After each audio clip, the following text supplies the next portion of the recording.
नमस्कार साथियों, क्लास 11 की इतिहास की कक्षा में आपका स्वागत है। यह कक्षा मुख्य रूप से झारखंड बोर्ड पर आधारित विद्यार्थियों के लिए है और वे सारे विद्यार्थी भी देख सकते हैं जो एनसीईआरटी किताब को फॉलो करते हैं। तो एनसीईआरटी पर यह आधारित है और यह औद्योगिकरण वाला जो चैप्टर है इतिहास की किताब में, उस चैप्टर पर आधारित इस पर वस्तुनिष्ठ प्रश्न पूछे जाएंगे। वस्तुनिष्ठ प्रश्न पर, MCQ प्रश्न पर आपको कमांड बनाने के लिए एक फार्मूला है PMP। PMP का मतलब होता है प्रैक्टिस मैक्स परफेक्ट। इसके अलावा और कोई तरीका नहीं है। आप जितना प्रैक्टिस करिएगा ऑब्जेक्टिव क्वेश्चन में, आप उतने परफेक्ट होइएगा। तो चलिए आज हम लोग शुरू करते हैं अपने औद्योगिकरण से संबंधित चैप्टर का प्रैक्टिस। तो हमारा पहला प्रश्न है, औद्योगिक क्रांति की शुरुआत किस देश में हुई? जानते हैं कि जब मशीन आ गए, हाथों की जगह मशीनों ने काम करना शुरू किया, उत्पादन बढ़ा, नए नए शहर आए, यही सब को औद्योगिक क्रांति कहते हैं। तो औद्योगिक क्रांति की शुरुआत किस देश में हुई? Option A USA, option B Italy, option C England और ऑप्शन डी जर्मनी। तो आप पता करिए कि औद्योगिक क्रांति की शुरुआत किस देश में हुई, USA में, इटली में, इंग्लैंड में या जर्मनी में। तो हमारा सही उत्तर होगा, आप पता करिए कौन सा सही उत्तर होगा। हमारा सही उत्तर होगा इंग्लैंड। तो इंग्लैंड में औद्योगिक क्रांति की शुरुआत हुई थी। अब चलिए हम लोग अपने दूसरे क्वेश्चन की तरफ पढ़ते हैं। औद्योगिक क्रांति की शुरुआत किस सदी में हुई?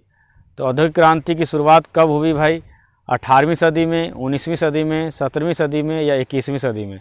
21वीं सदी तो अभी चल रहा है, तो ये तो नहीं होगा, सीधा सा बात है। 19वीं सदी में भी नहीं हुआ।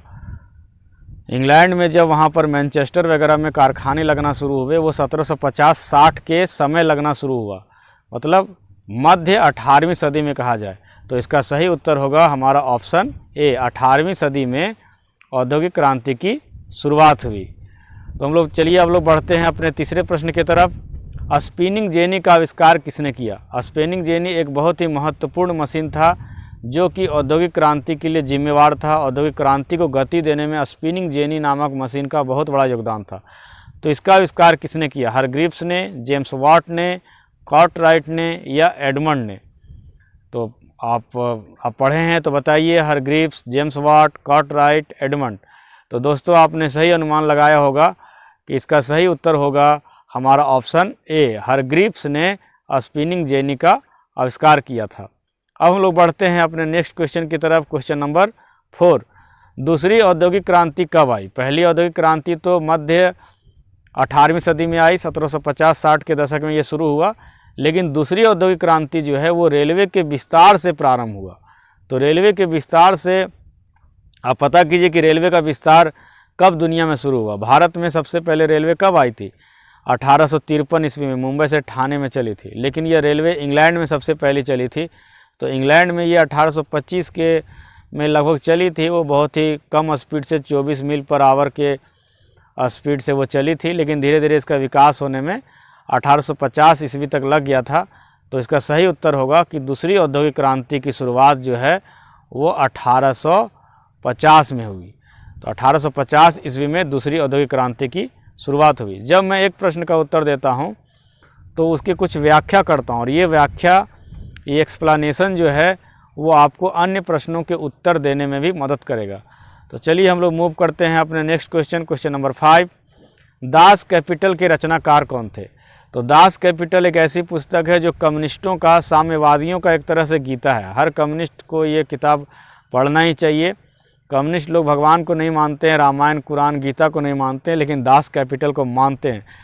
तो दास कैपिटल के रचनाकार कौन हैं? आपके ऑप्शन हैं, option A Marx, option B अरस्तु, ऑप्शन सी प्लेटो या ऑप्शन डी मैकियावेली। कम्युनिज्म जो है, साम्यवाद है, जो आसपास की चीज़ है, बहुत पुरानी चीज़ नहीं है। और अभी हाल फिलहाल के 2 ही लेखक हैं, मार्क्स और मैकियावेली। अरस्तु और प्लेटो वैसे ही एलिमिनेट हो जाएगा। तो दोस्तों आपने सही अंदाज लगाया होगा कि दास कैपिटल के जो लेखक हैं वो हमारे कार्ल मार्क्स हैं। तो इसका सही उत्तर होगा कार्ल मार्क्स, दास कैपिटल के रचनाकार। इसमें साम्यवाद के बारे में बताया गया है, पूंजीवाद की बुराइयों को बताया गया है, कैसे पूंजीवाद का खात्मा किया जाए इस बारे में बताया गया है। अब हम लोग बढ़ते हैं अपने छठे प्रश्न की तरफ। म्यूल का आविष्कार किसने किया? म्यूल एक मशीन था जो औद्योगिकरण को गति देने में सहायक था। तो मूल का आविष्कार किसने किया? James Watt? नहीं भाई, जेम्स वाट तो इंजन का आविष्कार किया था। कार्टराइट? नहीं, ये भी नहीं होगा। सैमुअल क्रॉम्पटन या जेनी? तो इसका सही उत्तर होगा ऑप्शन सी, म्यूल का आविष्कार सैमुअल क्रॉम्पटन ने किया था। अब हम लोग बढ़ते हैं अपने 7वें प्रश्न की तरफ। औद्योगिक क्रांति की शुरुआत किस उद्योग के साथ हुई? बहुत ही इंटरेस्टिंग प्रश्न है कि उद्योग में तो सारे उद्योग आते हैं, लेकिन ऐसा कौन सा उद्योग था जो स्टार्टिंग में औद्योगिक क्रांति को हवा दिया? चमड़ा उद्योग, वस्त्र उद्योग, डेयरी उद्योग या इस्पात उद्योग? तो इसका सही उत्तर होगा दोस्तों वस्त्र उद्योग। वस्त्र उद्योग में भी अगर ऑप्शन दे दिया जाए तो वो होगा सूती वस्त्र उद्योग। सूती वस्त्र उद्योग के कारण ही औद्योगिकरण शुरू हुआ। इसके बाद इस्पात उद्योग भी तुरंत ही गति पकड़ा, लेकिन सबसे पहले हम लोग औद्योगिकरण के लिए जिम्मेवार जो मानेंगे वो हैं वस्त्र उद्योग। अब क्वेश्चन नंबर 8, औद्योगिक क्रांति से घरेलू उद्योग पर क्या प्रभाव पड़ा? बहुत ही आसान सा प्रश्न है, कॉमन सेंस की बात है। घरेलू औद्योगिक क्रांति जब आई तो घरेलू उद्योग पर क्या प्रभाव पड़ा? उसका विकास हुआ, स्थिर रहा, नाश हुआ या कोई प्रभाव नहीं पड़ा? तो दोस्तों जब बड़े बड़े मशीन आ जाते हैं तो घरेलू स्तर पर होने वाले जो अपने परिवार की मदद से जो उद्योग होते हैं उनका तो विनाश ही होगा। तो इसका सही उत्तर होगा कि औद्योगिकरण से क्या हुआ? घरेलू उद्योग का विनाश हुआ। अब हम लोग बढ़ते हैं अपने सेकेंड लास्ट क्वेश्चन की तरफ। क्वेश्चन नंबर 9, सेफ्टी लैम्प का आविष्कार किसने किया?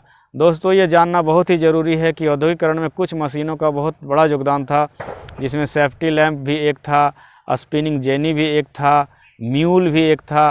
तो इन सारे मशीनों के आविष्कारक और इनके आविष्कार के वर्ष ये जानना आपको बहुत ही ज़रूरी है। तो सेफ्टी लैम्प का आविष्कारक थे आपके हम्फ्री डेवी। यहाँ हम्फ्री डेवी हो गया है, तो हम्फ्री डेवी सेफ्टी लैम्प के आविष्कारक थे। आज का हमारा अंतिम प्रश्न है, चार्ल्स डिकेन की पुस्तक कोक टाउन की विषय वस्तु क्या है? मैं इस प्रश्न के ऑप्शन में जाने से पहले कहूँगा, देखिए यहाँ पर 2 क्वेश्चन आ जा रहा है। चार्ल्स डिकेन की विषय वस्तु क्या है पुस्तक, ये भी आ रहा है। अगर प्रश्न पूछ दे कि चार्ल्स डिकेन की पुस्तक कोक टाउन या कोक टाउन के लेखक कौन है, तो चार्ल्स डिकेन है। तो इसका क्या विषय वस्तु था? भ्रष्टाचार, वैज्ञानिक खोज, नए शहरों की परेशानी या राजतंत्र?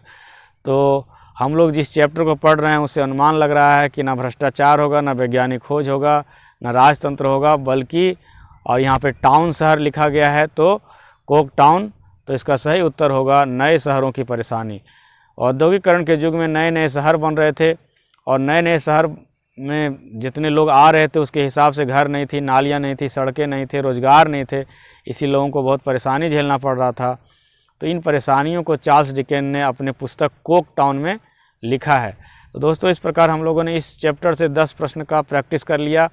इसी तरह सभी चैप्टर से अगर 10-20 प्रश्नों का प्रैक्टिस कर लिया जाए, और चैप्टर तो आपने पढ़ा ही होगा, तो इस प्रकार से आप इंटर के एग्ज़ाम में अधिक से अधिक मार्क्स ले पाने में सक्षम होंगे। तो अगर यह वीडियो आपको अच्छा लगा हो तो अपने 11 के मित्रों को फॉरवर्ड करें, उनको शेयर करें और कमेंट ज़रूर करें ताकि मुझे पता चले कि हमारे वीडियो को कौन कौन देख रहा है, और लाइक करें। तो मिलते हैं इसी प्रकार के अगले वीडियो में, तब तक के लिए जय हिंद, जय भारत।